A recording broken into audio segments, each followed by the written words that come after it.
Friends, మీకు ఈ video నచ్చితే లైక్ చేయండి, సబ్స్క్రైబ్ చేయండి. శ్యామల తన దగ్గర ఉన్న చీరని, ఒక పాత చీరని రోజాకి ఇస్తూ ఉంటుంది. రోజా ఆ చీర కట్టుకొని వస్తూ ఉండటం అది చూసిన భ్రమర చాలా చాలా సంతోషపడుతూ ఉంటే రమాదేవి మరింత సంతోషపడుతూ ఉంటుంది. అబ్బా రోజా, నువ్వు ఈ చీర కట్టుకొని వస్తూ ఉంటే కిరణాల్లో అమ్ముకుంటున్న పనివాడిలాగా, అచ్చం పని మనిషిలాగానే ఉన్నావే అనుకోని ఈ చీర బాగా సెట్ అయినట్టుంది, పని మనిషిలాగానే ఉన్నావు, నిజంగా మాట్లాడుతూ ఉంటుంది. రోజా మళ్ళీతో మాట్లాడకుండా బాధపడుతూ అలాగే చూస్తూ ఉండిపోతుంది. అమ్మ, చీర కట్టుకొచ్చావు కదా, వచ్చి పూజలో కూర్చోండమ్మా అని పూజారి గారు చెబుతారు.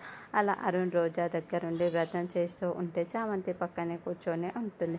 అప్పుడే గెస్ట్ హౌస్లో ఉన్న రామచంద్ర అక్కడున్న ప్రసాదం గిన్నెని చూసి, అరే చామంతి, ఈ ప్రసాదం గిన్నెని తీసుకొని వెళ్ళిపోవడం మర్చిపోయింది. సరేలే, నేను వెళ్ళి తీసుకొని ఇస్తాను అని రామచంద్ర ఆ ప్రసాదం గిన్నె పట్టుకొని వస్తూ ఉంటాడు. ఇక్కడేమో రోజా దీక్షితుల చేత వ్రతం జరిపిస్తే పాత చీరలో ఉన్న రమాదేవి రోజాని చూసి మరింత సంతోషపడుతూ, చూడు, ఇది తల దించుకునేలా నేను ఎలా చేస్తున్నాను అని చాలా చాలా సంతోషపడుతూ ఉంటుంది. అప్పుడే శ్యామల గిన్నె పట్టుక వస్తున్న రామచంద్రని దూరం నుండి గమనించేస్తూ ఉంటుంది. వెంటనే అక్కడ కూర్చొని ఉన్న చామంతికి, చామంతి అటు చూడు, మీ నాన్న ప్రసాదం గిన్నె పట్టుక వస్తున్నాడు, చూడు చూడు అని సైగ చేస్తూ ఉంటుంది. దాంతో చామంతి చాలా షాకింగ్. అయ్యో నాన్న, ఇక్కడికి వస్తే ఇంకేమైనా ఉందా?